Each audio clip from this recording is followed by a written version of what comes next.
हाँ जी, good morning सभी को। चलिए स्टार्ट करते हैं। आज हम लोग कुछ क्वेश्चन लेके आए हैं, प्रीवियस ईयर क्वेश्चन, जो बहुत महत्वपूर्ण क्वेश्चन है, इंपॉर्टेंस क्वेश्चन है वेरियस एग्जामिनेशन के लिए। चलिए हम लोग डिस्कस करते हैं। हाँ, छोटा सा शुभ विचार के साथ, जो आपने क्या बोलता है, जो अपने कदमों की काबिलियत पर विश्वास रखते हैं वे ही अक्सर मंजिल पर पहुंचते हैं। जी हाँ, तो हमें हमेशा प्रयास करना चाहिए, हमें अपने पर मेहनत पे हमेशा भरोसा रखना चाहिए कि एक दिन जरूर सफलता मिलेगी। क्या बात है, एक एग्ज़ाम नहीं तो नेक्स्ट एग्ज़ाम हम फिर से प्रयास करेंगे एक बार। जैसे जैसे गवर्नमेंट एग्ज़ाम आपसे समय मांगती हो और डेडिकेशन के साथ लगना है ना जी।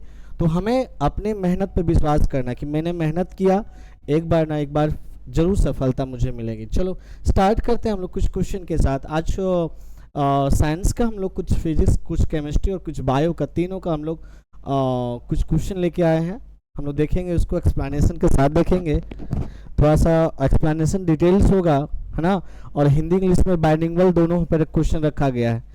तो जरा सा अगर दिक्कत होंगे तो एक बार कमेंट कर देना है। चलो पहले, what is the chemical formula of ethanol. हाँ जी, पहला केमिस्ट्री से क्वेश्चन आया है। केमिस्ट्री में बहुत अच्छा एक चैप्टर है, वहाँ से क्वेश्चन जनरली पूछा जाता है। ऑर्गेनिक केमिस्ट्री का एक पार्ट्स है। अगर 10 क्लास पढ़े होंगे तो वहाँ पे हाइड्रोकार्बन पढ़े होंगे, कार्बन कंपाउंड, कार्बन और उसके यौगिक, है ना। तो वहाँ पे तुम्हें मिला होगा बहुत सारा, वहाँ पे हम लोग डिस्कस कर रहे होंगे। अगर याद है 10 क्लास में, तो वहाँ पढ़ना होता है हमें, कार्बन कंपाउंड का ही चैप्टर है। आइए डिस्कस करते हैं। बोलता what is the chemical formula of ethanol. ये पूछा, जितना भी क्वेश्चन हम लेके आए हैं सब कहीं ना कहीं डिफरेंट एग्जामिनेशन में पूछा गया है। इथेनॉल का फार्मूला क्या है, तो डायरेक्ट हम लोग बात करते हैं। Ethanol, ethanol alcohol, alcohol, alcohol एक फंक्शनल ग्रुप है, एक कंपाउंड है। हम लोग जब पढ़ेंगे तो फंक्शनल ग्रुप पढ़ेंगे। एल्कोहल का फंक्शनल ग्रुप होता है ऑल, है नहीं। ऑल इसको सफिक्स के रूप में यूज करते हैं, है ना। और इसका जनरल ऐसे यूज होता है ओ एच, नहीं, इसका फंक्शनल ग्रुप है ओ एच, और सफिक्स को यूज करते हैं ऑल। जैसे alcohol, ethanol, phenol, propanol, butanol. तो यही होता है। हमें इथेनॉल की बात करते हैं। सर इथेनॉल क्या है, तो अगर एक कार्बन लेते हैं, सबसे पहले अगर C1 ले रहे हो, मैं क्या ले रहा हूँ, 1 कार्बन, तो सबसे पहले देखोगे नेमिंग कैसे करेंगे। C1 को अगर एक कार्बन, उसको बोलते हैं मीथ। अगर 2 कार्बन होगा तो इसको कहते हैं ईथ। 3 कार्बन होगा तो प्रोप। 4 कार्बन होगा तो ब्यूट। 5 कार्बन होगा तो पेंट। 6 कार्बन होंगे तो हेक्स। 7 होंगे तो हेप्ट। 8 कार्बन होंगे तो ऑक्ट, OCT, राइट। अगर 9 कार्बन की संख्या 9 होंगे तो नॉन, NON, हाँ। और कार्बन की संख्या अगर 10 हो जाए तो कहते हैं डैक। चलिए, तो सबसे पहले अगर एक कार्बन होगा तो मिथ, 2 कार्बन होगा तो ईथ, 3 कार्बन होगा तो प्रोप, PROP, स्पेलिंग देखना, प्रोप। इसको हिंदी इंग्लिश में भी ऐसा ही लिखते हैं, प्रोप। कार्बन 4 होगा तो ब्यूट, कार्बन 5 होगा तो पेंट, कार्बन 6 होगा तो हेक्स, कार्बन 7 होगा तो हेप, कार्बन 8 होगा तो ऑक्ट, कार्बन 9 होंगे तो नॉन, कार्बन 10 होंगे तो डैक, है ना। और एक अल्कोहल फंक्शनल ग्रुप की बात करता है तो सफिक्स आपने पढ़ा होगा, उपसर्ग और प्रत्यय। उप मतलब पहले, जो पहले लग जाता है तो उपसर्ग कहते हैं, जो लास्ट में लगता है वो प्रत्यय कहते हैं। तो परफिक्स और सफिक्स, सफिक्स बाद में उसको प्रत्यय कहा जाता है, नहीं तो लास्ट में जोड़ते हैं हम लोग, है नहीं। जैसे बात किया जाए, जैसे CH3OH, तो कितना कार्बन है, एक कार्बन है, इसका नाम हो गया METH, मीथ, है ना। और OH को क्या बोलते हैं, OH को क्या सफिक्स क्या रूप में क्या यूज कर रहे हैं, ऑल, तो इसका नाम है मिथेनॉल। क्या हो गया, मिथेनॉल। इसी टाइप से अगर 2 कार्बन रहेंगे तो बोलेंगे ईथ, 2 कार्बन रहे C2, तो ऐसे लिखो CH3 CH2OH, कितना कार्बन है, 2 कार्बन, तो 2 कार्बन को क्या बोलते हैं, ईथ, ETH, ठीक है। इथेन प्रोपेन ETH, नहीं मीथेन इथेन पढ़ेंगे है ना। तो इथेन 2 कार्बन है तो इथेन है ना, और सफिक्स में ऑल लग गया तो क्या हो गया मिथेनॉल। यानी इसका फॉर्मूला क्या होगा C2C3CH3CH2OH, कहीं है CH3CH2OH, क्या हो गया इथेनॉल का फॉर्मूला। कोई दिक्कत, इसका नाम क्या होगा मीथेनॉल, METHANOL, मीथेनॉल। इसका नाम है C2H4 है ना, C2H4। ये हो गया एल्कीन का ग्रुप C2H4, ऐसे लिखो। ऐसे ही कार्बन हो गया, ए हाइड्रोजन हो गया, इसको इरेज कर दे रहा हूं, आप लोग लिख लोगे ना। अब हमारे पास जब हाइड्रोकार्बन डिटेल्स पढ़ाएंगे कभी तो बताएंगे तुम्हें, ऐसे जान लो। हम लोग बात करते हैं CH, एक कार्बन इधर से हाइड्रोजन, एक हाइड्रोजन इधर से, डबल बॉन्ड CH, ये फॉर्मूला हो गया C2H4। देखो 2 कार्बन है और 4 हाइड्रोजन है, तो 2 कार्बन का अभी क्या बोले थे ETH, ETH है ना, ETH है ना। और अगर कार्बन कार्बन डबल बॉन्ड हो, कार्बन कार्बन डबल बॉन्ड हो, देखो कार्बन कार्बन सिंगल बॉन्ड हो तो क्या यूज करते हैं ANE, carbon carbon double bond होगा तो क्या यूज करते हैं ANE, और कार्बन कार्बन ट्रिपल बॉन्ड हो तो यूज करते हैं YNE, क्या YNE।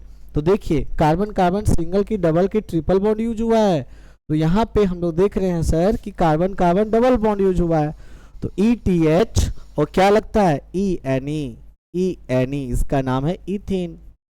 ठीक है, यही इथीन को कहाँ यूज करते हैं, फल में पकाने में काम आता है। चलो अब है C2H2, देखो C2H2 ट्रिपल बॉन्ड, देखो C2H2 हो गया ना, C2H2, तो C का 2 कार्बन को क्या बोलते हैं ETH, ETH, राइट। और ये कार्बन कार्बन ट्रिपल बॉन्ड है तो क्या लगेगा YNE, तो क्या हो जाएगा इथाइन, क्या हो जाएगा इथाइन। ये हिंदी में भी इथाइन होता है, इथीन होता है, एल्कीन होता है, खाली हिंदी में इथाइन, इथाइन ऐसे ही लिखाएगा, कोई इसका स्पेशल हिंदी नहीं होते हैं। कोई दिक्कत, तो कष्ट है। तो हम फर्स्ट क्वेश्चन क्लियर हो गया होगा। तो फर्स्ट क्वेश्चन ऑर्गेनिक केमिस्ट्री से लिया गया था, कौन सा है, ये है क्या मिथेनॉल, इथेनॉल, इथीन और इथाइन। तो बोलता है कौन सा इथेनॉल है, तो कौन सा इथेनॉल फॉर्मूला किसका है CH3CH2OH। कंफ्यूजन तो नहीं होना चाहिए। चलो नेक्स्ट क्वेश्चन की ओर चलते हैं हम लोग। हाँ नेक्स्ट क्वेश्चन तो यही थे, ध्यान से सुनोगे, कोई दिक्कत होगा बोलिएगा। विच बोलता है which disease is caused by the drinking content, which disease is caused by the drink, क्या ड्रिंकिंग कंटेंट वाटर। को दिक्कत, जब हम लोग दूषित पानी पीते हैं तो कौन सा रोग होता है, ये बायो का क्वेश्चन है। तो बोलता है जब दूषित पानी हम लोग पी लेते हैं, यानी गंदा पानी हम लोग पी लेंगे तो कौन सा बीमारी हो जाएंगे। पहला में है स्कर्वी, सेकंड में है हेजा, थर्ड में है रिकेटस और फोर्थ में है एनीमिया। तो आइए बायोलॉजी का बहुत इंपॉर्टेंट क्वेश्चन है यहाँ से, यानी डिजीज वगैरह है ना पढ़ना हमारा स्पेशल। तो यहाँ पे पढ़ने वाले हैं कि कौन सा डिजीज अगर गंदा पानी पी लेंगे तो हो जाएगा, है ना। तो कारण क्या है, इसको हर हम लोग डिटेल्स पढ़ते हैं। तो कौन सा कारण हो जाएगा, कौन सा हो जाएगा, तो कोलेरा, हेजा बीमारी किसके कारण से हो जाएगा, अगर आप क्या करोगे डर्टी वाटर पियोगे, गंदा पानी पियोगे, दूषित पानी पियोगे तब। इसका राइट आंसर भी तो हो गया, बट एक्सप्लेनेशन करना कि स्कर्वी क्या नहीं। आइए स्टार्ट करते हैं, स्कर्वी क्या है और ये कैसे फैलने वाली बीमारी है, इसके बारे में थोड़ा सा डिस्कस करते हैं। हम लोग जान लेते हैं स्कर्वी के बारे में, थोड़ा सा जान ले कि स्कर्वी क्या फैलता कैसे है, इसका रीजन क्या है। तो हम लोग जानते हैं स्कर्वी के बारे में। स्कर्वी होता है जो, स्कर्वी हिंदी से लिख देते हैं, आप लोग को दिक्कत होगा। स्कर्वी, स्कर्वी एक डिजीज है, स्कर्वी एक बीमारी है जो किसके कमी के कारण से होता है, विटामिन सी के कारण से। विटामिन सी के कारण से कौन सा बीमारी होंगे, स्कर्वी बीमारी होंगे। अब सर विटामिन सी क्या होता है? विटामिन सी क्या होता है? तो विटामिन जितना भी खट्टे पदार्थ खा लो, खट्टे फल वगैरह खा लीजिए आप, क्या मिल जाएंगे? विटामिन सी मिल जाएंगे। विटामिन सी में, विटामिन सी के कमी के कारण से कौन सा रोग होते हैं? तो स्कर्वी डिजीज होते हैं, स्कर्वी रोग होते हैं, ठीक ना, lack of the vitamin C. Vitamin C कहाँ मिल जाएंगे? आपको टमाटर खा रहे हो, खट्टा पदार्थ खा रहे हो, खट्टे फल खा लो आप, ठीक है ना, और कहा शिमला मिर्च खा लो, इस सब में क्या मिल जाएंगे? विटामिन सी मिल जाएंगे। क्या मिल जाएंगे? विटामिन सी मिल जाएंगे। तो मैंने देखा कि विटामिन सी स्कर्वी डिजीज किसके कारण से होगा? विटामिन सी के कमी के कारण से। विटामिन सी, अगर स्कर्वी डिजीज हमें नहीं होना है तो क्या खाना होगा मेरे को खाना होगा विटामिन सी वाला खाद्य पदार्थ। जैसे टमाटर खा लो आप, नहीं खट्टा फल खा लो, शिमला मिर्च खा लेते हैं आप, तो क्या मिल जाएगा? Vitamin C. चलो अब यहां से पूछता है कि विटामिन सी का नाम क्या है? Chemical names of vitamin C. Vitamin C का रासायनिक नाम क्या है? विटामिन सी का रासायनिक नाम क्या है? तो विटामिन सी का रासायनिक नाम क्या होता है? अस्कर्बिक एसिड। क्या होता है? अस्कर्बिक एसिड।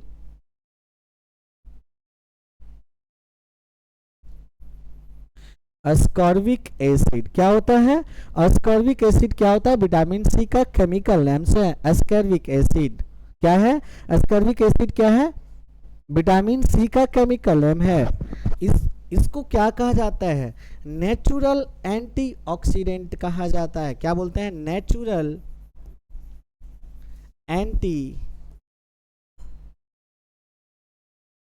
ऑक्सीडेंट।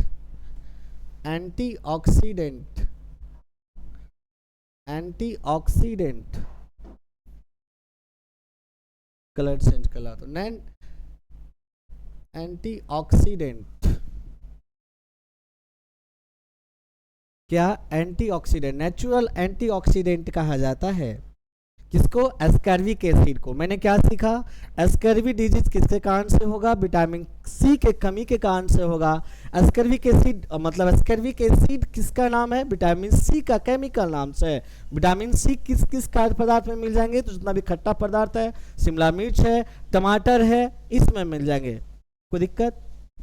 चलिए अब आप बात करते हैं, अगर किसी को एस्कॉर्बिक एसिड हो गया, एस्कॉर्बिक डिजीज हो गया, तो उसके क्या होगा? तो मांसपेशी कमजोर हो जाते हैं, घुटना में दर्द होने लगेंगे, है ना, घुटना में दर्द होने लगेंगे, थकान महसूस होने लगेगा। किसके कारण से? एस्कॉर्बिक रोग कारण से क्या होगा? थकान महसूस होने लगेंगे, है ना, घुटने में दर्द होगा, मांसपेशी खिंचा होगा। तो ये हो गया विटामिन सी एस्कॉर्बिक के बारे में। तो आपसे कोई पूछ दीजिए एस्कॉर्बिक के बारे में बताइए, एस्कॉर्बिक डिजीज किससे होता है? विटामिन सी के कमी के कारण से। विटामिन सी का केमिकल नाम क्या है? एस्कॉर्बिक एसिड है। एस्कॉर्बिक एसिड को क्या कहा जाता है? नेचुरल एंटीऑक्सीडेंट कहा जाता है। एस्कॉर्बिक एसिड कहाँ से मिलेगा? तो खट्टे फल में मिलेंगे, टमाटर में मिल जाएंगे और शिमला मिर्च में मिल जाएंगे। कोई दिक्कत है यहाँ तक में? चलो हम लोग आगे की ओर बढ़ते हैं। अब नेक्स्ट हैजा तो बता दी, हैजा किसके कारण से होगा? गंदे पानी पीने से। नहीं, अब एक रिकेटस, एक दूसरा डिजीज यहाँ पे हम लोग को चर्चा करना है। किसके बारे में? रिकेटस के बारे में। रिकेटस किसके बारे में? रिकेटस एक डिजीज है, नहीं एक रोग है जो किसके कारण से होता है? रिकेटस तो विटामिन डी के कारण के कमी होने के कारण से, विटामिन डी के कमी होने के कारण से क्या हो जाएगा? रिकेटस डिजीज हो जाएगा। कौन सा डिजीज? रिकेटस डिजीज हो जाएगा विटामिन डी के कमी के कारण से। फिर अगर विटामिन डी का केमिकल्स नाम क्या है? तो विटामिन डी का केमिकल नाम कैल्सीफेरॉल है। क्या? कैल्सीफेरॉल, कैल्सीफेरॉल क्या है? कैल्सीफेरॉल। तो आपसे पूछेगा विटामिन डी का केमिकल्स नाम क्या है, तो क्या बोलिएगा? कैल्सीफेरॉल है। क्या है? कैल्सीफेरॉल है ना। इसे जनरली रिकेटस को सूखा रोग भी कहा जाता है। क्या बोलते हैं? सूखा रोग कहा जाता है। सूखा रोग कहा जाता है किसको? विटामिन डी को क्या कहा जाता है? सूखा रोग कहा जाता है। क्या कहा जाता है? सूखा रोग। विटामिन डी के कारण से कमी के कारण से क्या होगा? रिकेटस डिजीज हो जाएगा। इसका केमिकल्स नाम क्या है? कैल्सीफेरॉल है। क्या है? कैल्सीफेरॉल है। ऐसे जनरली देखा जाता है कि रिकेटस डिजीज कैल्शियम और कैल्शियम और फास्फोरस के कमी के कारण से भी होता है। कैल्शियम और फास्फोरस के कमी के कारण से। मैंने क्या सीखा? रिकेटस एक डिजीज है नहीं, जो किसके कारण से होगा? विटामिन डी के कमी के कारण से होगा। विटामिन डी का केमिकल्स नाम क्या है? कैल्सीफेरॉल है। कैल्सीफेरॉल को मतलब रिकेटस को दूसरा नाम से किस नाम से पुकारेंगे हम लोग? जनरली सूखा रोग कह दिया जाता है। रिकेटस और भी किसके कारण से हो सकता है? कैल्शियम और फास्फोरस के कमी के कारण से क्या हो सकता है? आपको क्या हो सकता है? रिकेटस डिजीज हो सकते हैं। चलो यहां तक में क्लियर हो गया। जनरली देखा जाता है जो विटामिन डी दो टाइप का होता है। विटामिन D2 जो कैल्सीफेरस के कारण से होता है, विटामिन D2 और विटामिन D3 के कारण से। विटामिन D2 और विटामिन D3 के कारण से कैसा बीमारी होता है? रिकेटस बीमारी होता है। कोई दिक्कत है? कष्ट है? चलो बात करते हैं हम लोग नेक्स्ट।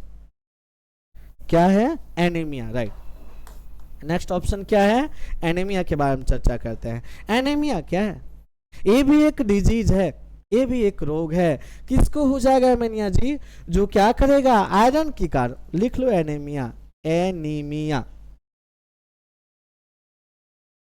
एनीमिया किसके कमी के कारण से हो जाएगा? कमी किसका होना चाहिए? आयरन की कमी, है ना?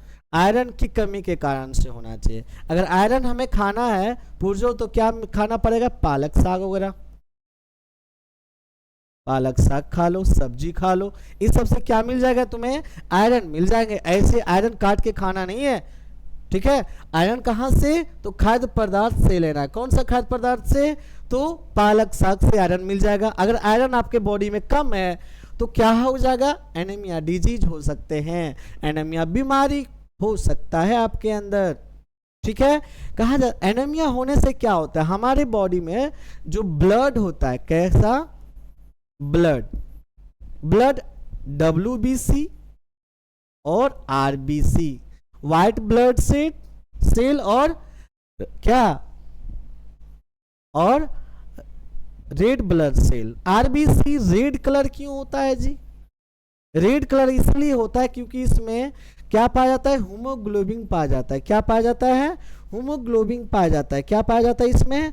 हीमोग्लोबिन पाया जाता है। हीमोग्लोबिन। चलो पूछेगा ब्लड रेड किसके कारण से होता है? तो हीमोग्लोबिन के कारण से।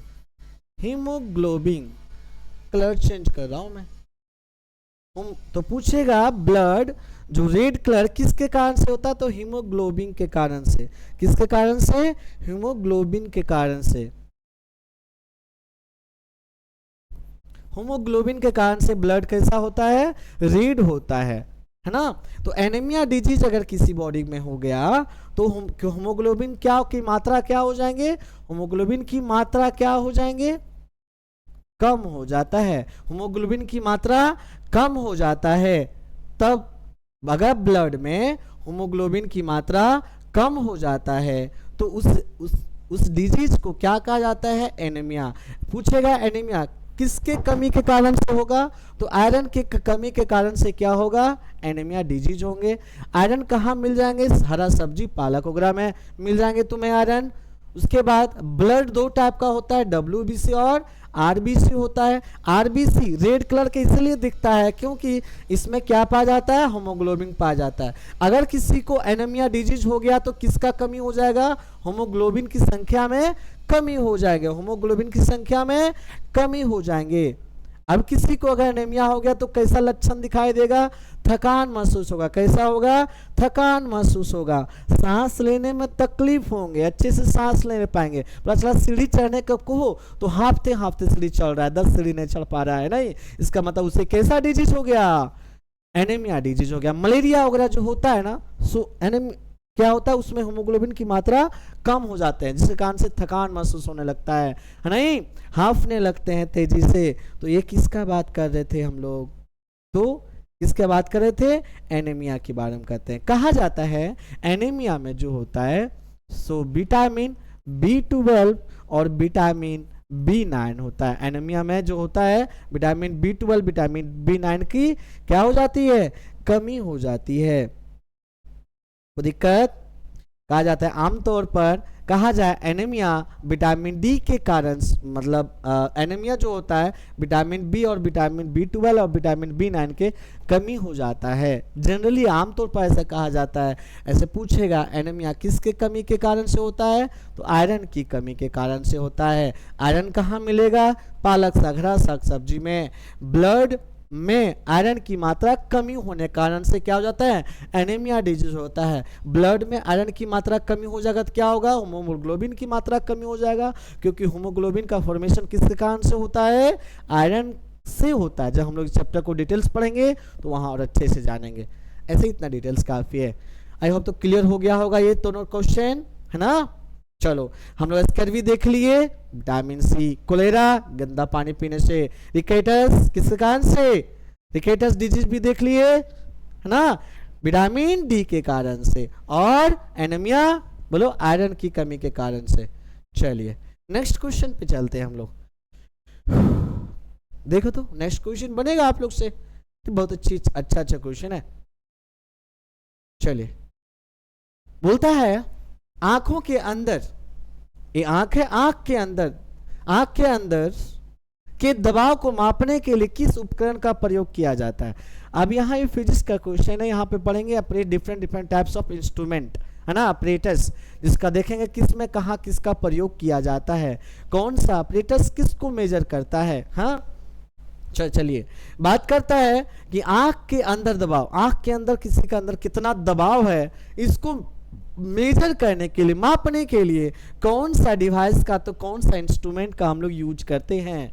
तो आंखों की अगर दबाव को मापने के लिए तो किसका यूज करेंगे, टोनोमीटर का। किसका यूज करेंगे जी, tonometer. Right answer of this question B. बशर्ते इतना में नहीं छोड़ना है, हमें हर किसी को, आप लोग भी ऐसे पढ़ो, जब पढ़ो तो हर ऑप्शन को क्या करना है, उसको चेक करना है। चलिए बात करते हैं हम लोग ओडोमीटर के बारे में। बात करते हैं हम लोग किसके बारे में, ओडोमीटर के बारे में, है ना। तो गाड़ी तो सब चलाते होंगे, बाइक वगैरह, ओडोमीटर देखते होंगे, यहाँ स्पीड रहता है 100, 110, 120, नहीं 0, 10, 20, 30 ऐसे, है ना। और यहाँ से स्लेटर लेते हैं, है ना, और ये मूव करने लगता है। तो ओडोमीटर का क्या काम है, ओडोमीटर का कारण है वाहन द्वारा तय की गई दूरी को मेजर करना। यानी ओडोमीटर क्या करता है, कोई भी वाहन कितना दूरी तय किया, कितना दूरी तय किया, इसको मापने के लिए किसका यूज करते हैं, ओडोमीटर का यूज करते हैं। तो आपसे पूछेगा ओडोमीटर क्या है, तो ओडोमीटर वाहन के द्वारा तय की गई दूरी को मापने के लिए किसका यूज करते हैं हम लोग, ओडोमीटर का यूज करते हैं। टोनोमीटर का यूज कहाँ करते हैं जी, आंख के अंदर दबाव को मापने के लिए टोनोमीटर का यूज करते हैं। नेक्स्ट है बैरोमीटर का यूज, है ना। क्या है, बैरोमीटर का यूज कहाँ करते हैं, बैरोमीटर क्या है, ठीक है, थर्ड ऑप्शन है बैरोमीटर। आइए बैरोमीटर के बारे में जानते हैं, बड़ा अच्छा क्वेश्चन है बैरोमीटर। ये एटमॉस्फेयर है, क्या है, एटमॉस्फेयर, वायुमंडल, है ना। एटमॉस्फेयर क्या है, क्या होता है, जो एटमॉस्फेयर लेयर ऑफ एयर, है ना, उसको कहते हैं एटमॉस्फेयर, है ना। तो एटमॉस्फेयर के क्या करेगा, ये एयर है, एटमॉस्फेयर के अंदर क्या है जी, एयर है। एयर क्या करेगा, बहुत सारा एयर क्या करता है, दबाव क्रिएट करता है ना। दबाव क्या, pressure equal to force by area. तो एयर ये क्या करेगा, दबाव क्रिएट करेगा, दबाव, है ना। तो एयर, इसको कहा जाता है एयर प्रेशर। क्या कहा जाता है, एयर प्रेशर, नहीं। तो हमारे माथा में भी एयर प्रेशर, हर मतलब जितना भी वस्तु उस पर क्या करता है, एयर प्रेशर लगाती है, नहीं। अगर बात किया जाए, ये मोबाइल हमारे हाथ में क्या कर रहा है, प्रेशर लगा रहा है। प्रेशर क्या, एक पार्टिकुलर यूनिट एरिया में जितना फोर्स लगाते हैं, नहीं, एक निश्चित एरिया में, पार्टिकुलर एरिया में जितना फोर्स हम लोग एक्ट होता है, लगाते हैं, the force per unit area is called pressure. तो एयर क्या करेगा, जो प्रेशर जो लगाएगा ना, यहां मान लो आप हैं तो एयर का लेयर बहुत सारा है, ट्रोपोस्फियर, मेथोस्फियर, एक्सोस्फियर, जो पढ़ाएंगे वहां पढ़े होंगे आप लोग। तो एस्फियर वायुमंडलीय दाब, कितना दाब, वायुमंडलीय दाब की को किससे मेजर करते हैं, बैरोमीटर से। तो बैरोमीटर एक क्या है, डिवाइस है जिसका यूज क्या करते हैं, वायुमंडलीय दाब को मापने के लिए। क्या, किसका, वायुमंडलीय दाब को मापने के लिए, वायुमंडलीय है ना, दाब को मापने के लिए किसका यूज करते हैं, बैरोमीटर का यूज किया जाता है। किसका जी, वायुमंडलीय दाब को, इसको कहते हैं वायु दाब मापी भी कहा जाता है। बैरोमीटर को क्या कहा जाता है जनरली, वायु दाब मापी, वायु दाब मापी भी कहा जाता है, वायु दाब मापी भी कहा जाता है। किसको, बैरोमीटर को। तो वायु के द्वारा जितना दबाव उसको मापने के लिए किसका यूज करते हैं हम लोग, बैरोमीटर का। जानते हो बैरोमीटर का यूज कौन करता है, मौसम वैज्ञानिक यूज करता है। इसको कौन यूज करता है, मौसम वैज्ञानिक। तो मौसम विज्ञान में इसका यूज किया जाता है ताकि पता लगाया जा सके कि मौसम कैसा है, तूफान आ रहा है कि क्या आ रहा है। नहीं, तूफान वगैरह को पहले भविष्यवाणी करने के लिए ना, कि मौसम कैसा होगा, नहीं कहते हैं कल 17 तारीख 18 तारीख को क्या होने वाली, बारिश होने वाली है रांची में, राइट। तो उसी प्रकार से मौसम जो वैज्ञानिक लोग होते हैं बैरोमीटर का यूज करके क्या करता है, तो पता लगाता, भविष्यवाणी करता है कि ये तूफान आने वाला, इतना तेज से तूफान आने वाला है ना। चलो, कोई दिक्कत है, चलिए बात करते हैं। नेक्स्ट क्या है हमारे पास, मैनोमीटर की बात करते हैं। कोई दिक्कत, क्या है, मैनोमीटर। फोर्थ ऑप्शन हमारे पास क्या है, मैनोमीटर की बात करते हैं। किसकी बात करते हैं, मैनोमीटर, है नहीं। चलो, तो आप सुने होंगे कि पाइपलाइन के द्वारा गैस को आप भेजा जा रहा है, नहीं। तो जनरली मैनोमीटर कैसा होता है, यू शेप का ट्यूब होता है, नहीं। यू शेप का क्या होता है, ट्यूब होते हैं। इस पर कुछ किसी चीज को, एयर को, वाटर को पास किया जाए, नहीं, तो इसका, है नहीं, क्या कहा जाता है, पाइपलाइन में जो होता है, क्या ये पाइपलाइन है, पाइपलाइन में जो दबाव, नहीं, पाइपलाइन की दबाव को जो मेजर करने के लिए, मापने के लिए कैसा यूज किया जाता है, किसको, मोनोमीटर का यूज करते हैं। तो फिर से एक बार, ओडोमीटर जब गाड़ी वाहन के द्वारा चली गई दूरी को मेजर करने के लिए, और किसका ओडोमीटर का यूज करते हैं, टोनोमीटर किसका यूज करते हैं, आंख में दबाव को मेजर करने के लिए टोनोमीटर। बैरोमीटर का यूज करते हैं किसका, वायु दाब मापी का यूज करते हैं। इसको वायु दाब मापी भी कहा जाता है, नहीं। एयर प्रेशर को मेजरमेंट करने के लिए किसका यूज करते हैं, बैरोमीटर। मोनोमीटर का क्या यूज करते हैं, पाइपलाइन की दबाव को मेजर करने के लिए मोनोमीटर का यूज करते हैं। तो दिक्कत है,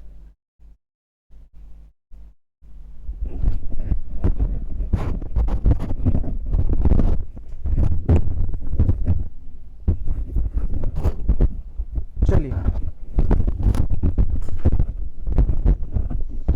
स्टार्ट किया जाए। नेक्स्ट क्या है, हाँ, क्वेश्चन नंबर 4। क्वेश्चन नंबर 4 क्या है, what is the SI unit of temperature. पढ़ा चुके हैं आप लोग को, नहीं, यूनिट एंड मेजरमेंट में आप लोग को पढ़ा चुके हैं कि इसका एसआई यूनिट कैसे निकालते हैं, क्या होता है। तो एसआई यूनिट ऑफ टेम्परेचर, सबसे पहले टेम्परेचर क्या होता है, तो कोई भी बॉडी का हॉटनेस और कूलनेस को अगर मेजर करते हैं कि बॉडी कितना गर्म है कितना ठंडा है, इसको मेजर करने के लिए किसका यूज करते हैं हम लोग, टेम्परेचर। टेम्परेचर क्या है, बॉडी का हॉटनेस और कूलनेस को मेजर। जब हम लोग हीट एंड थर्मोडायनेमिक्स पढ़ेंगे तो हीट वगैरह पढ़ेंगे ना, तो वहां पे पढ़ेंगे टेम्परेचर हीट में क्या डिफरेंट है। कोई दिक्कत, तो बोलता है तापमान की एसआई यूनिट क्या है, तापमान को किससे मेजर करते हैं, एसआई यूनिट। ध्यान से सुनोगे, यूनिट तो बहुत सारा होता है, एफपीएस होता है, एमकेएस होता है, सीजीएस होता है, नहीं, उसमें भी एसआई यूनिट होता है। तो एसआई यूनिट ऑफ टेम्परेचर को मेजरमेंट करने के लिए किसका यूज करेंगे, केल्विन का। सही आंसर क्या है, केल्विन है। बशर्ते यहां से क्वेश्चन पूछ लिया जाता है बउआ, नहीं, कि बताओ केल्विन को, यहां से क्वेश्चन न्यूमेरिकल भी पूछ दिया जाएगा कि डिग्री फ़ारेनहाइट को कैसे डिग्री सेल्सियस में चेंज करेंगे, डिग्री फ़ारेनहाइट को डिग्री सेल्सियस में किस प्रकार चेंज करेंगे। तो आइए एक फॉर्मूला दे देते हैं। तहाँ मेजरमेंट अगर हमारे पास 100 डिग्री सेल्सियस हो तो बताओ केल्विन में कितना होगा, इस टाइप से क्वेश्चन दे देगा। अब बोलेगा बताओ केल्विन में 273 केल्विन है, तो बताओ डिग्री सेल्सियस में कितना होंगे। ठीक है, इस टाइप से यानी यूनिट को कन्वर्जन करने के लिए तुम्हें देंगे। तो एक बार समझो, तो 0 degree Celsius equal to 273.15 kelvin होता है। बशर्ते इसको राउंड फिगर में कितना मानते हैं, 273 केल्विन। तो जहां भी 0 डिग्री सेल्सियस दिखे कितना केल्विन, 273 केल्विन, राइट, 273 केल्विन, है ना।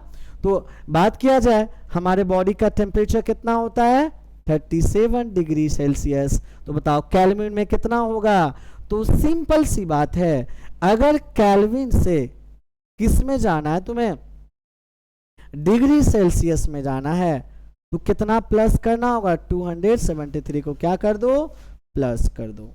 273 को क्या कर दो, प्लस कर दो। सर नहीं समझे, जैसे 37 डिग्री सेल्सियस को किस में लिखना है, केल्विन में लिखना है। तो 273 प्लस 37 डिग्री, 37 ऐड कर दो तो कितना हो जाएगा, 300 केल्विन। कितना हो जाएगा, 300 केल्विन, है ना। 310 ना, 7 3 10 और 7 3 10, 310 केल्विन। कितना हो जाएगा, 310 केल्विन। तो हम लोग डिग्री सेल्सियस में से केल्विन में कन्वर्ट करने के लिए कितना जोड़ देंगे, 273 जोड़ देंगे। अगर यही केल्विन से किस में लाना है, डिग्री सेल्सियस, तो माइनस कितना कर देंगे, 273 माइनस कर देंगे, है ना। जैसे वही बात किया जाए कि 310 केल्विन को किस में चेंज करो, डिग्री सेल्सियस में चेंज करो, तो कितना करेंगे, 310 माइनस 273 कितना होगा, 37 डिग्री सेल्सियस। कोई दिक्कत, तो कंफ्यूजन नहीं हुआ होगा। केल्विन में से डिग्री सेल्सियस में कैसे कन्वर्ट करेंगे, या तो डिग्री सेल्सियस से केल्विन में कैसे कन्वर्ट करेंगे। कोई दिक्कत, यहाँ से अब दूसरा क्वेश्चन पूछ देगा, थोड़ा डिटेल पूछेगा, तो डिग्री फ़ारेनहाइट में कैसे कन्वर्ट करेंगे। कोई दिक्कत, यहाँ लिख लीजिए कि अगर हमें केल्विन से डिग्री सेल्सियस में जाना है, केल्विन से किस में जाना है, डिग्री सेल्सियस में जाना है, तो क्या करेंगे, माइनस करेंगे 273, और अगर डिग्री सेल्सियस से केल्विन में जाना है तो प्लस करेंगे 273। को दिक्कत, तो नोट करके लिख लो। किससे, अगर हमें किससे जाना है, केल्विन से डिग्री सेल्सियस में, केल्विन से कहाँ जाना है, डिग्री सेल्सियस में, तो क्या करेंगे, माइनस 273 कर लेंगे। ठीक है, माइनस 273 कर लेंगे। अगर डिग्री सेल्सियस से किससे जाना है, डिग्री सेल्सियस से किससे जाना है, केल्विन में, तो प्लस 273 करेंगे, जो हमारे पास डिग्री सेल्सियस दिया रहेगा। तो दिक्कत, चलिए, तो ऐसा यूनिट ऑफ टेम्परेचर क्या है, केल्विन है। क्या है, केल्विन। यहाँ तो क्लियर है। अब डिग्री फ़ारेनहाइट के बारे में थोड़ा सा चर्चा कर लेते हैं। डिग्री सेल्सियस हो गया, केल्विन हो गया, डिग्री फ़ारेनहाइट होगा। डिग्री फ़ारेनहाइट भी क्या है, टेम्परेचर को मेजरमेंट करने के लिए एक यूनिट है, टेम्परेचर को मापने के लिए एक यूनिट है, राइट। हाँ, लेकिन वो कैसा यूनिट है, हम लोग बात करेंगे दूसरा अदर यूनिट से, है ना। चलो बात करते हैं। तो एक फॉर्मूला लिख लीजिए आप, जिस पर यहाँ फॉर्मूला लिखे ना कि केल्विन से कहाँ जाना है, डिग्री सेल्सियस में, तो माइनस 273, अगर डिग्री सेल्सियस से केल्विन में जाना है तो प्लस 273। उसी प्रकार डिग्री फ़ारेनहाइट इक्वल टू क्या होगा, C इंटू क्या, 9/5 गुने C इंटू 9/5 प्लस 32 कितना, 32। को दिक्कत है यहाँ तक में, इसको लिख लीजिए, या तो एक और फॉर्मूला देते हैं उसको लिख लोगे, एक और फॉर्मूला लिख देते हैं उसको, दोनों में जिसको जो सुविधा के अनुसार जिसको चेंज कर सकते हो चेंज कर देना। या तो degree Celsius equal to F minus 32 into कितना होता है, 5/9। उलट जाएगा क्योंकि आप यहाँ फ़ारेनहाइट कैलकुलेट कर रहे हो और यहाँ डिग्री सेल्सियस कैलकुलेट कर रहे हो, तो दोनों फॉर्मूला, ये 5/9 है, देखना कट जाएगा, रुको, ये क्या है, 5/9 9, तो 32 माइनस 32 इंटू 5/9। तो थोड़ा सा अच्छे से लिख देता हूँ, तो क्या होगा, सी इक्वल टू कितना होता है, एफ माइनस 32 और 5/9।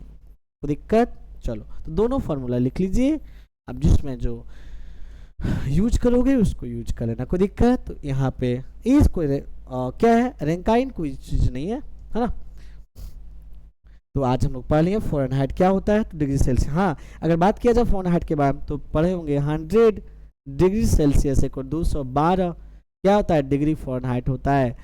0 डिग्री सेल्सियस इक्वल टू कितना, तो 32 डिग्री फ़ारेनहाइट होता है। आप यहाँ से कैलकुलेट कर लेना।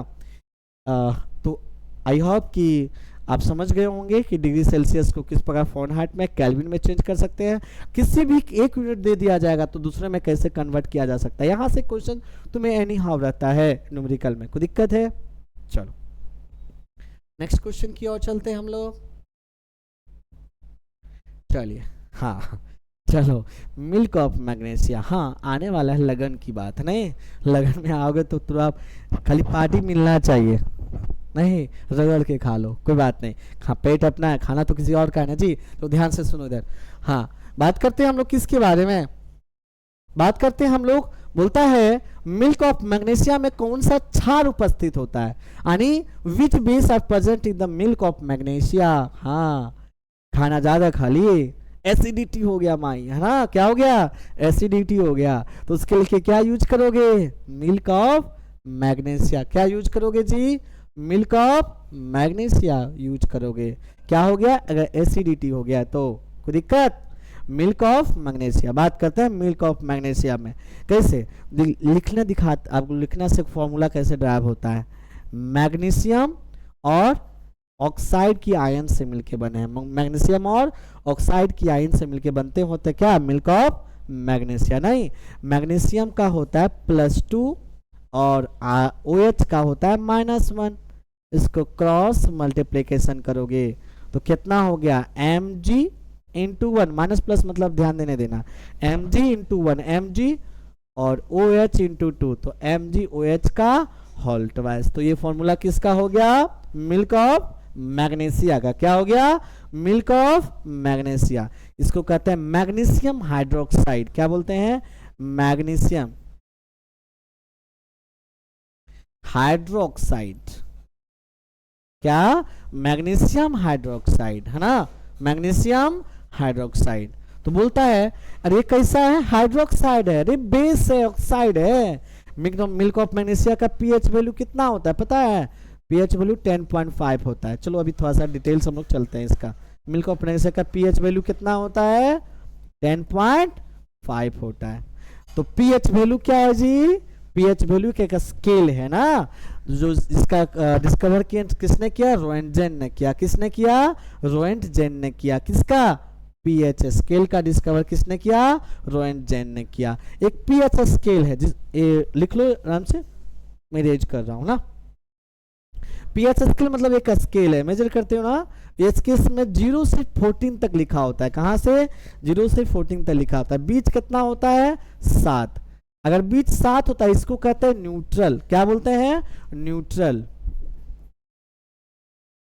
क्या बोलते हैं, न्यूट्रल। अगर 7 से कम आएंगे, 7 से 0 तरफ बढ़ेंगे तो क्या होगा, ये एसिडिक।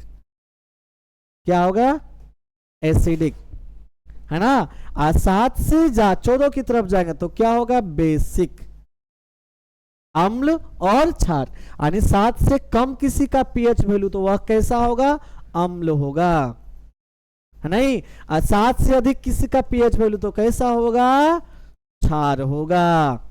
और कोई 7 में होगा तो कैसा होगा, न्यूट्रल होगा। कैसा होगा, न्यूट्रल होगा। पीएच वैल्यू का डिस्कवर किसने किया, बताया किसने, हम लोगों को किसने, तो रोएंटजेन ने। किसने बनाया, बताया रोएंटजेन ने, है नहीं, रोएंटजेन ने बताया क्या, पीएच वैल्यू के बारे में। पीएच स्केल कहां तक लिखा होता है, 0 से 14 तक।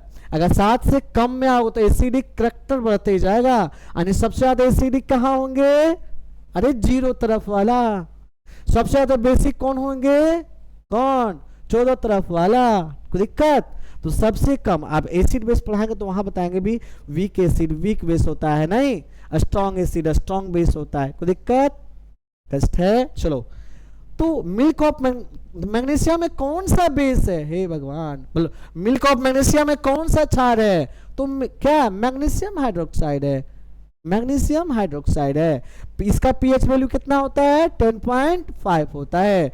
पीएच क्या है? एक स्केल है जिसका डिस्कवर किसने किया? रोएंटजेन ने किए। पीएच में कितना वैल्यू? 0 से 14 तक। न्यूट्रल कितना? जैसे पानी का कितना होता है? 7 होता है पीएच वैल्यू, नहीं तो इसको कहते हैं न्यूट्रल, ना एसिड ना बेस ना अम्ल ना क्षार। को दिक्कत कष्ट है? चलो, हाँ उसके बाद सोडियम हाइड्रोक्साइड, फॉर्मूला सबका लिख लो, एटलीस्ट फॉर्मूला तो लिख ही सकते हो जी। ये मत बोलना ज्यादा पढ़ा दे रहे सर, नहीं ज्यादा लिवरेट करो, कोई बात नहीं। मेरा एक ही मकसद है, अगर साइंस पढ़ रहे हो तो एक बार ऐसा पढ़ लो कि जीवन में दोबारा साइंस पढ़ने की जरूरत ना पड़े। हाँ चलो, बात करते हैं मैग्नीशियम हाइड्रोक्साइड का MgOH का whole twice, sodium hydroxide NaOH, NaOH है नहीं, सोडियम हाइड्रोक्साइड NaOH। चलो, क्या है? कैल्शियम हाइड्रोक्साइड CaOH का whole twice, aluminium hydroxide, ammonium hydroxide NH नहीं NH3OH, तो NH इसको ऐसे लिख लो। चलो नेक्स्ट पेज में इसको बता देता है, कैल्शियम हाइड्रोक्साइड। कोई दिक्कत यहां तक में?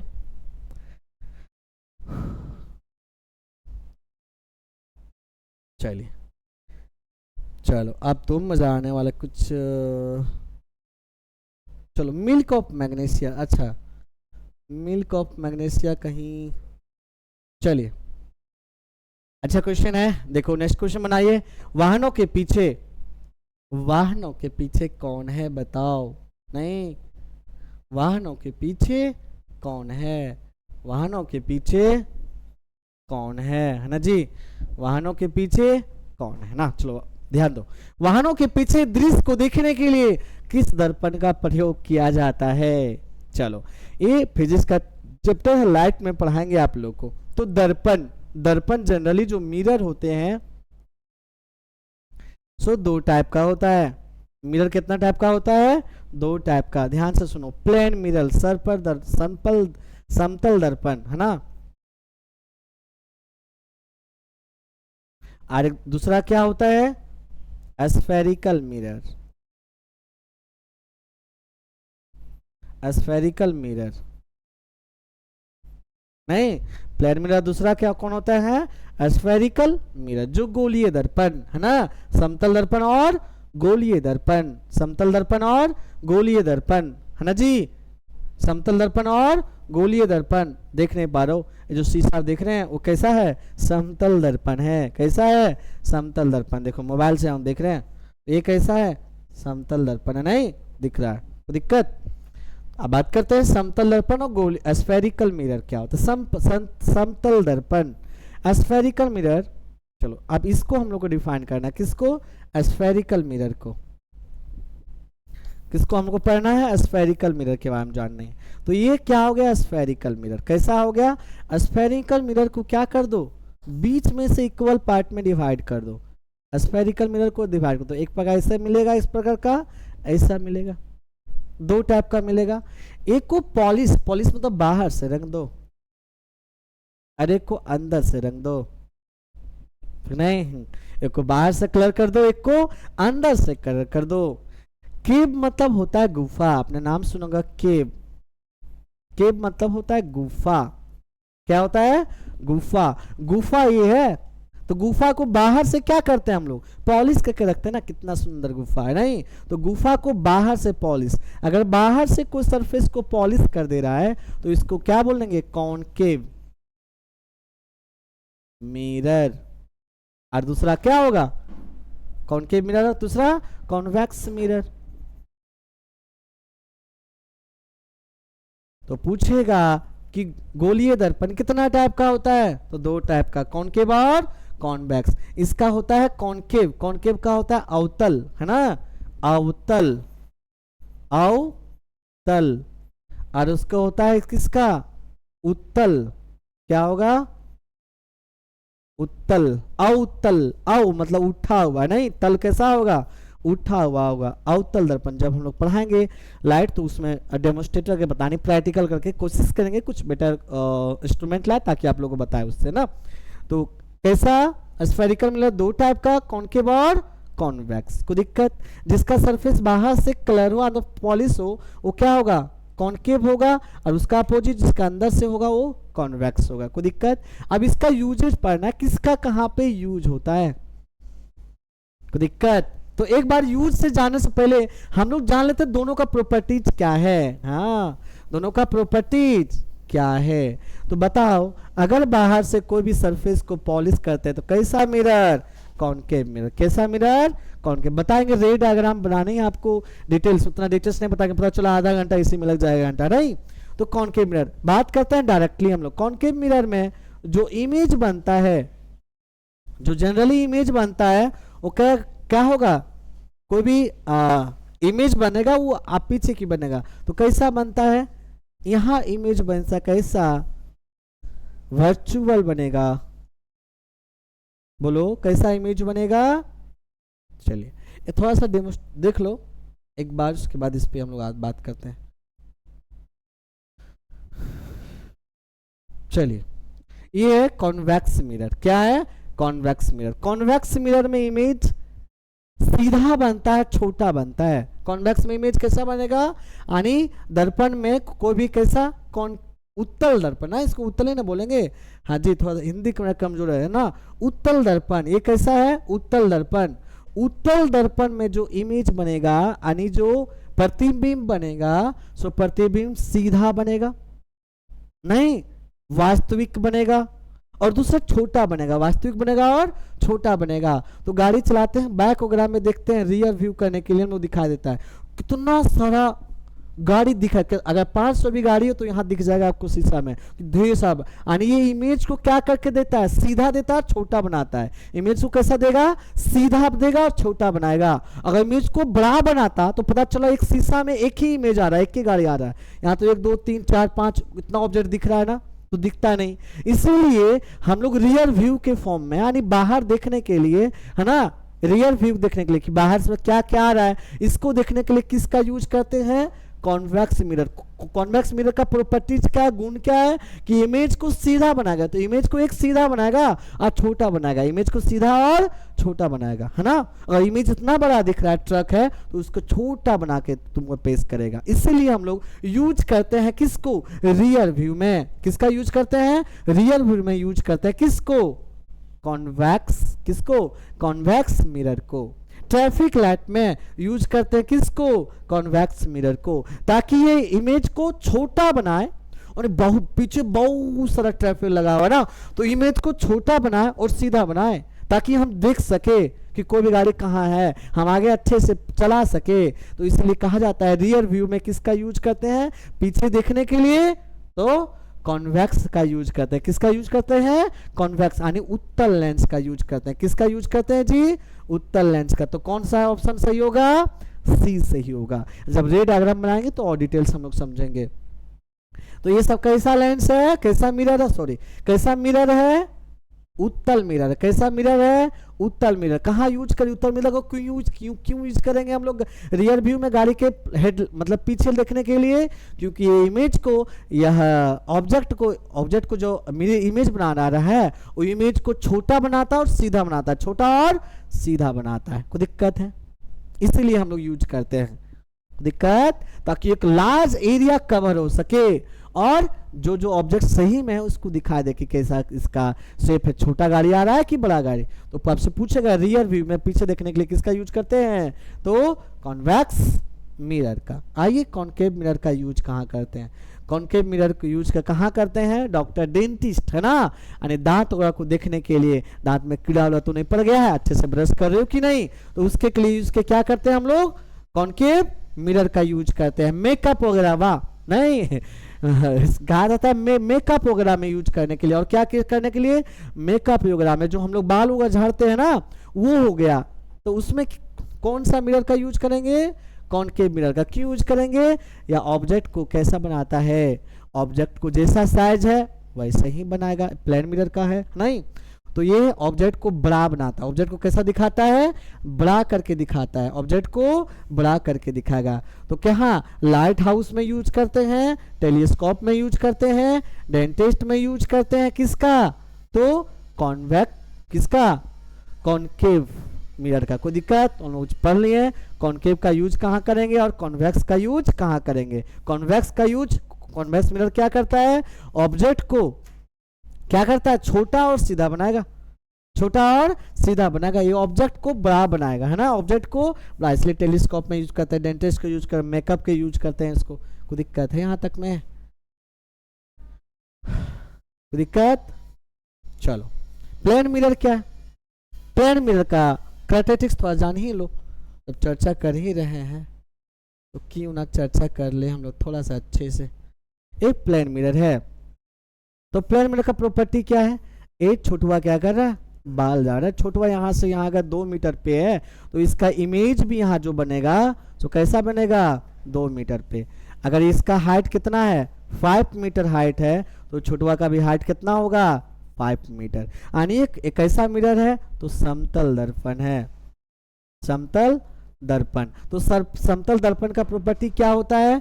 जितना हाइट ऑफ ऑब्जेक्ट है, ये ऑब्जेक्ट है और ये इसका इमेज है, नहीं, जितना हाइट ऑफ ऑब्जेक्ट है उतनी हाइट ऑफ इमेज बनेगा। जितना मिरर से जितना डिस्टेंस में खड़ा है ये ऑब्जेक्ट, उतने ही डिस्टेंस में क्या बनेगा? इमेज बनेगा। और कैसा बनाता है? कैसा बनाता है? वर्चुअल इमेज बनाता है। कैसा बनाता है जी? वर्चुअल इमेज में। इमेज कैसा बनाएगा? वर्चुअल इमेज बनाएगा। कोई दिक्कत है हम लोग? कष्ट है? चलो आगे बात करते हैं हम लोग। हाँ, और the SI unit of force. एक और एसआई यूनिट का क्वेश्चन आ गया बउआ, बता चुके हैं, बनना चाहिए ऐसा कि नहीं सर, बताए नहीं है आप। SI unit of, what is the SI unit of, क्या फोर्स का एसआई यूनिट क्या होगा? बल का एसआई यूनिट क्या होता है? तो फोर्स का एसआई यूनिट क्या होता है? न्यूटन। अरे फोर्स इक्वल टू क्या होता है? Force equal to mass into acceleration. Mass का क्या होगा? केजी। एक्सेलरेशन का क्या होगा? मीटर पर सेकेंड स्क्वायर। तो इसी को कहते हैं केजी मीटर पर सेकेंड स्क्वायर। या तो प्यार से इसको एक और तरीका से लिखा जा सकता है, केजी मीटर पर सेकेंड स्क्वायर। हाँ जी, इसी को न्यूटन चचा ने फोर्स के बारे में बताया तो बोला हमारा भी नाम होना चाहिए, इसीलिए न्यूटन चचा ने इसका नाम, है ना, बदल के क्या बोल दिया? न्यूटन की, न्यूटन। तो फोर्स का ऐसा यूनिट क्या होता है? न्यूटन। ऐसे बोलेगा तो केजी मीटर पर सेकेंड स्क्वायर। जूल किसका है?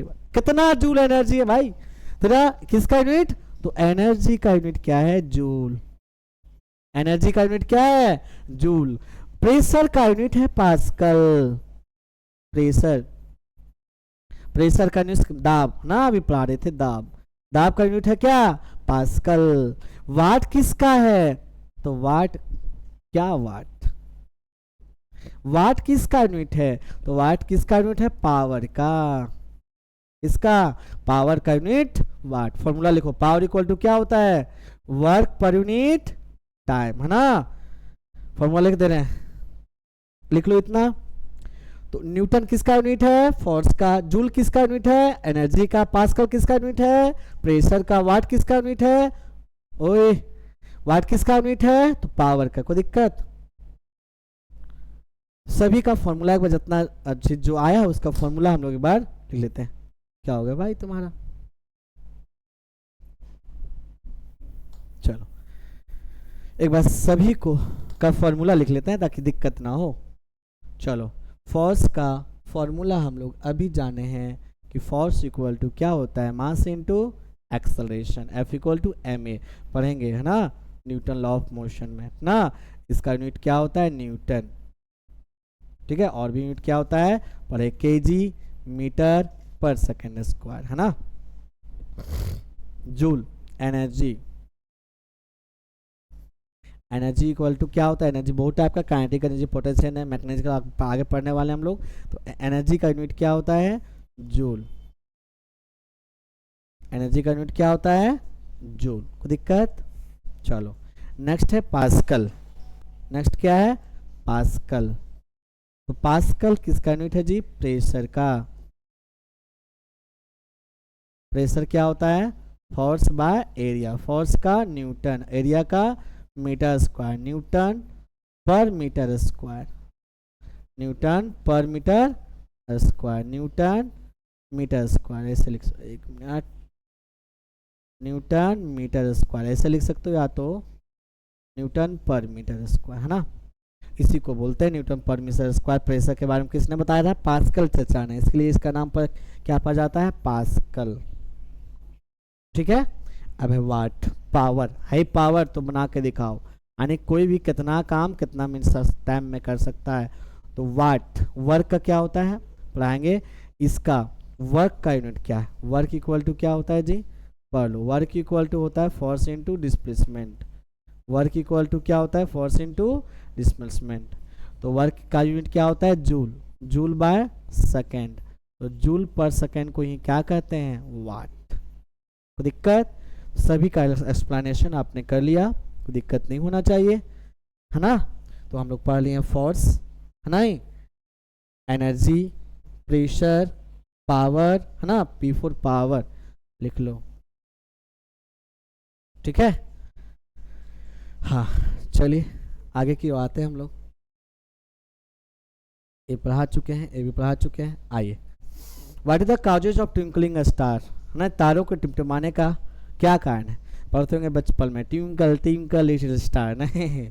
चलो आज ट्विंकलिंग के बारे में जानते हैं कि ट्विंकलिंग एक्चुअली में होता क्या है, तारे क्यों टिमटिमाते हैं, ना। क्वेश्चन आता होगा, अगर आप सही में मानो हो तो थिंकिंग, चिंता आना होना चाहिए ना, जायज होना चाहिए, ऐसा क्यों होता है ना।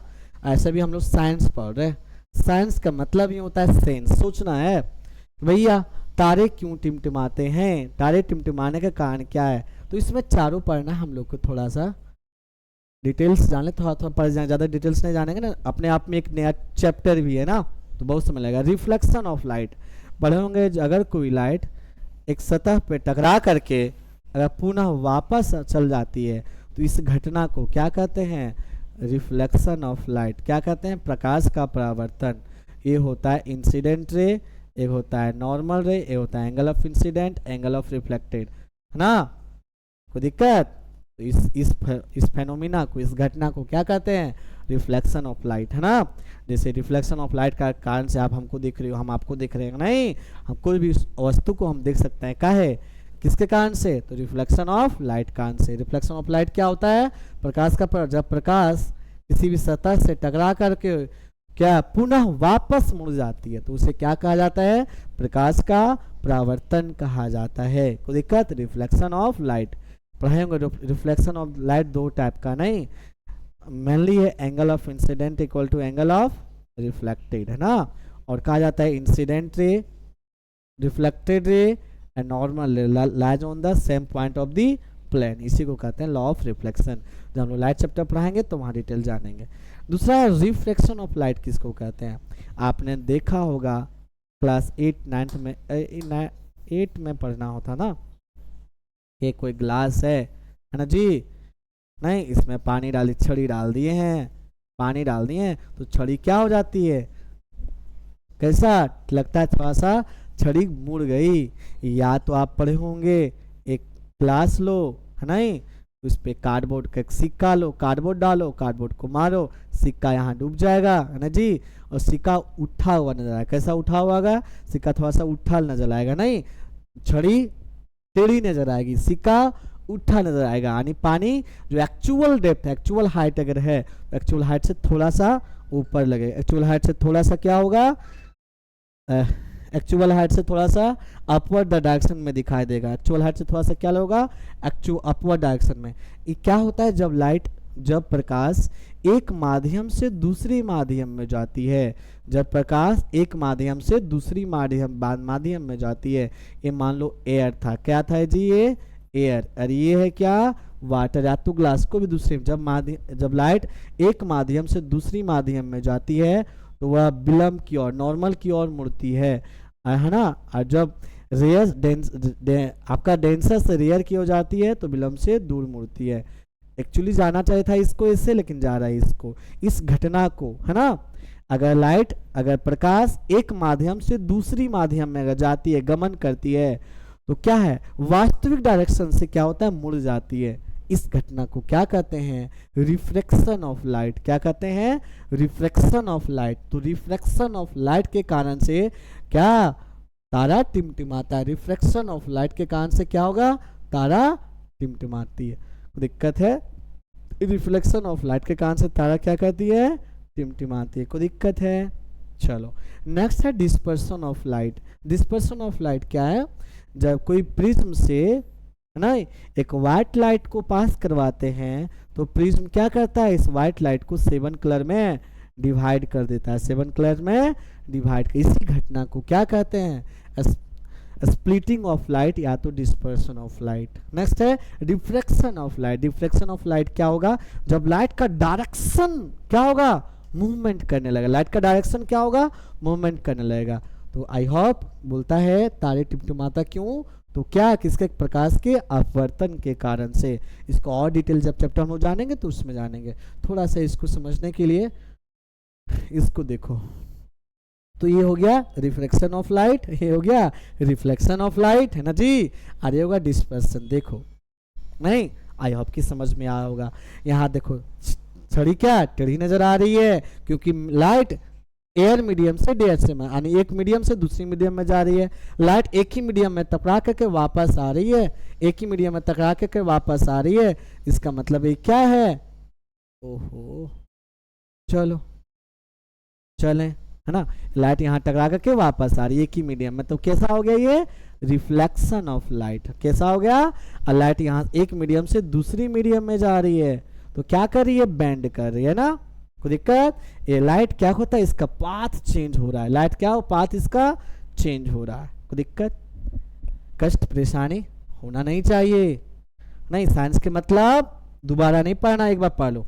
चलो अब नया क्वेश्चन है और लास्ट क्वेश्चन है, थोड़ा ज्यादा लंबा ना क्लास हो जाए। चलो विच ऑफ द बोलता है which acid are found in the vinegar. सिरका में कौन सा अम्ल पाया जाता है, ऐसे सिरका में कौन सा नाम पाया जाता है, एसिटिक एसिड पाया जाता है। लेकिन हम है थोड़ा साइंस वाले, तो साइंस वाले का कहना क्या है कि भैया किसी को भी जो ऑप्शन है उसको अच्छा से क्या करो, ट्रीटमेंट करो, है ना।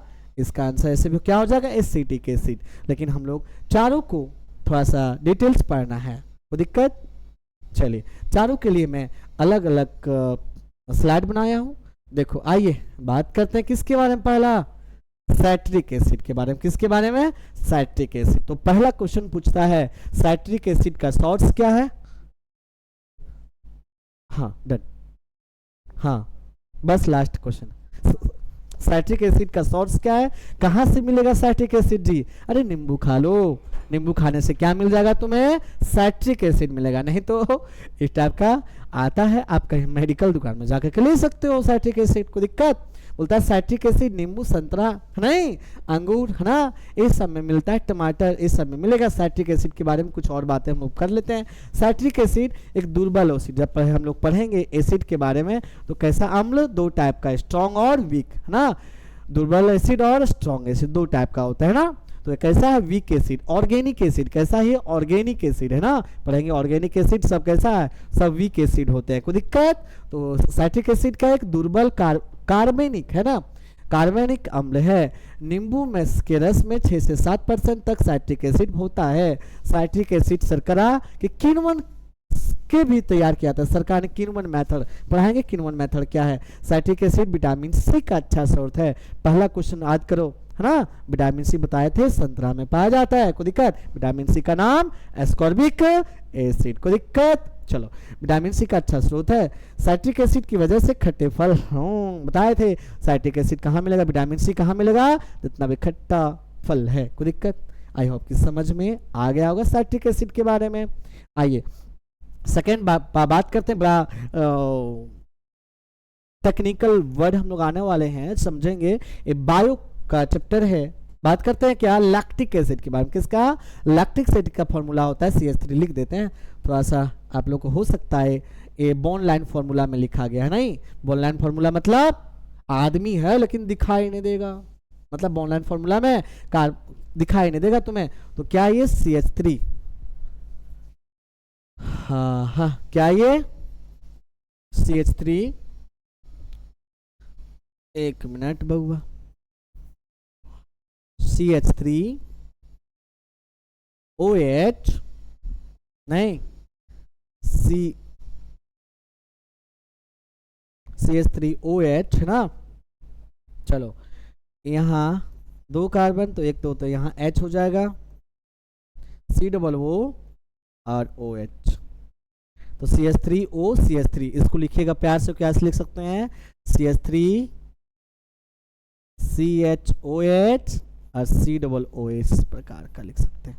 तो यही है क्या मेरे पास, लैक्टिक एसिड। कैसा है जी, लैक्टिक एसिड है ना, लैक्टिक एसिड। ध्यान से सुनोगे, लैक्टिक एसिड कब बनता है, जब हमारे बॉडी में जब ब्लड क्या करता है, ऑक्सीजन को लेकर के सेल तक पहुंचाता है, यानी कोशिका तक पहुंचाता है। कोशिका में एक कोशिकांग का नाम है माइटोकॉन्ड्रिया, नहीं, जिसे कहते हैं power house of the cell, है ना। माइटोकॉन्ड्रिया में जैसे ब्लड ऑक्सीजन लेकर पहुंचा, ग्लूकोज लेकर के पहुंचा, माइटोकॉन्ड्रिया में ही पावर हाफ द सेल, मतलब वहीं का एनर्जी का फॉर्मेशन होता है। तो ये मसल्स है, ब्लड वेसल्स ये है, क्या ये ब्लड वेसल, समझोगे थोड़ा सा, ये क्या है मेरा ब्लड वेसल्स। ब्लड वेसल्स मतलब एक ट्यूब, जिस पाइप में ब्लड जाता है उसे क्या कहते हैं, ब्लड वेसल्स। ये ट्यूब है तो इसमें अगर ब्लड जाता तो ये क्या होगा, ब्लड वेसल्स। तो ब्लड वेसल्स में बहुत सारा ब्लड होगा, आरबीसी, डब्ल्यूबीसी, प्लेटलेट्स, लोग चर्चा करेंगे बाद में। इसी में होता है ग्लूकोज। ग्लूकोज किससे बनता है, कार्बोहाइड्रेट को तोड़ेंगे तो ग्लूकोज फ्रुक्टोज में बनेगा। तो ग्लूकोज का फॉर्मूला जनरली याद करते हैं C6H12O6, नहीं H12O6। ग्लूकोज किस में कन्वर्ट होता है, पायरुवेटेड, है नहीं, पैरोपिटेट में कन्वर्ट होता है। वो किस में कन्वर्ट हो जाता है, लैक्टिक एसिड में। हाँ जी, आपको लेखा लैक्टिक एसिड सब बनता कैसे है, आप ज्यादा दौड़ते होंगे, दौड़ते दौड़ते दौड़ते तो पैर, अरे यार बहुत दर्द कर रहा है, ऐसा क्यों, जब आप दौड़ रहे हो तो ऑक्सीजन की कमी हो जा रही है आपके बॉडी में। अब जब ऑक्सीजन की कमी हो जाए तो ग्लूकोज लैक्टिक एसिड में कन्वर्ट हो जाता है, किसमें, ग्लूकोज किस में कन्वर्ट हो जा रहा है, लैक्टिक एसिड में कन्वर्ट, जिसके कारण से पैर हल्का फुल्का दर्द करने लगता है। फिर हम लोग कुछ देर छोड़ देते हैं, फिर लैक्टिक एसिड किस में, ग्लूकोज में कन्वर्ट हो जाता है। तो जब हम लोग छत पे चढ़ते हैं, ऊंचा के स्थान पे चढ़ते हैं जहाँ ऑक्सीजन की कमी हो, पैर वगैरह क्या होता है, शरीर वगैरह, बदन वगैरह दर्द करने लगता है। वो माई आज बहुत थक लिए, नहीं कोई दिक्कत, थक गए। तो देखो ये जो बंदी है, हाँ दौड़ रही थी, ठीक ना, दौड़ रही थी तो चलते चलते चलते घुटनों में क्या हो गया, दर्द होना स्टार्ट हो गया, किसके कारण से, लैक्टिक एसिड। लैक्टिक एसिड कब बनता है, जब आप लोग को रेस्पिरेशन पढ़ाएंगे, रेस्पिरेशन 2 टाइप का, बायोटिक और अबायोटिक रेस्पिरेशन, कुछ वायवीय और अवायवीय। अब देख लेना हिंदी थोड़ा सा, वायवीय और अवायवीय। जब ऑक्सीजन के प्रेजेंस में जब ग्लूकोज टूटता है तो किसमें टूटता है, लैक्टिक एसिड में। आई होप की दिक्कत नहीं हुआ होगा, कोई दिक्कत। और इसे समझने के लिए हम लोग नेक्स्ट सब्जेक्ट जब पढ़ेंगे तो वहां जानेंगे, कोई दिक्कत। लैक्टिक एसिड खत्म हो गया। लैक्टिक एसिड एक अकार्बनिक, सॉरी कार्बनिक एसिड है, ऑर्गेनिक एसिड है, वीक एसिड है ना। जब शरीर में ऊर्जा के लिए कार्बोहाइड्रेट को तोड़ता है, कार्बोहाइड्रेट किसमें टूटता है, ग्लूकोज। ग्लूकोज जब भरपूर ऑक्सीजन ना मिलेगा तो किसमें कन्वर्ट कर देगा उसको, लैक्टिक एसिड में, कोई दिक्कत। यह खाद्य पदार्थ में पाया जाता है, कई तरह से उत्पादनों में इस्तेमाल किया जाता है, नहीं। तो उत्पादन शरीर में लैक्टिक एसिड, मांसपेशियों में लाल रक्त कोशिका जब उत्पन्न होती है तो पप्पा लेना वही बात बोलता है, कोई दिक्कत। नेक्स्ट है एसिटिक एसिड, नेक्स्ट है क्या, एसिटिक एसिड, कोई दिक्कत। एसिटिक एसिड का फॉर्मूला CH3COOH, देखो एक फॉर्मूला, कोई दिक्कत है। एसिटिक एसिड कहाँ रखे, बात करते हैं किसके बारे में, एसिटिक एसिड के बारे में। लास्ट है, रोना मत, छोड़ देंगे जल्दी, कोई दिक्कत, परेशानी नहीं होना चाहिए। साइंस का मतलब एक बार साइंस पढ़ो, जिंदगी भर के लिए मजा आ लो। CH3COOH ना, एक कार्बन 2 कार्बन, इसे कहते हैं इथेनोइक एसिड। क्या बोलेंगे, meth eth, ETHONIC, ethanoic acid. Ethanoic acid को कहीं क्या कहते हैं, एसिटिक एसिड कहा जाता है। क्या बोलते हैं, एसिटिक एसिड या कार्बोक्सिलिक एसिड। जब फंक्शनल ग्रुप बताएंगे तो कार्बोक्सिलिक एसिड बोलता है। एसिटिक एसिड ऑर्गेनिक एसिड क्या है, कार्बनिक एसिड है, कोई दिक्कत है। या घरेलू में यूज किया जाता है, सौंदर्य के रूप में है, अगर जगह सुंदर ज्यादा बनना है तुम्हें तो एसिटिक एसिड ले लो, है ना। बोलता है क्या, अब एसिटिक एसिड हमारे शरीर के लिए उपयोग होता है, खाद्य पोषण में इस्तेमाल किया जाता है। देख लेना एक बार, कपड़ा छपाई रंबाई में यूज किया था, इसका यूज देख लेना एक बार। एसिटिक एसिड कंप्लीट हो गया यहाँ तक में। हाँ, एक बचा हुआ तो तुम्हारे पास टैट्रिक एसिड है ना, कैसा टैट्रिक एसिड, ये फॉर्मूला था टैट्रिक एसिड। बोलता है टैट्रिक एसिड एक सफेद, हाँ देखो एसिटिक एसिड का यूज किया जाता है कहाँ, विनेगर बनाने के लिए। कहाँ लिखा होगा जी, विनेगर बनाने के लिए यूज किया जाता है, सिरका बनाने के लिए। यही क्वेश्चन था ना, सिरका बनाने के लिए किसका यूज है, तो एसिटिक एसिड। फॉर्मूला देख लेना कहाँ का यूज होता है, देख लेना, कोई दिक्कत, शॉर्ट से देख लेना कहाँ कहाँ मिलता है। चलो बात करते हैं हम लोग टैट्रिक एसिड। एक बचा हुआ टैट्रिक एसिड, एक सफेद क्रिस्टल होता है। कैसा होता है, सफेद क्रिस्टल होता है।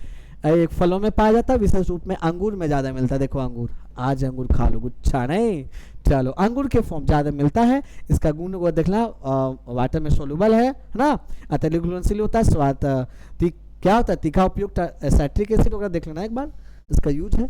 आज हम लोग इतना रखते हैं, नेक्स्ट क्लास में चैप्टर वाइज जो हम लोग चलने वाले हैं उसको चलेंगे।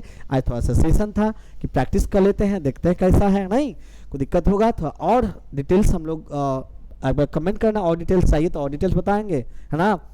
ठीक है, तो आज के लिए इतना ही, बाय बाय, टेक केयर, अच्छे सब रहो, पढ़ो, मेहनत करो, है ना। कोशिश करो कि इस बार जॉब एनी हाउ हो जाना चाहिए, एक सीट मेरा होना चाहिए, नहीं सबको अपना करो। चलो अपना कर्तव्य अच्छे से पूरा करो।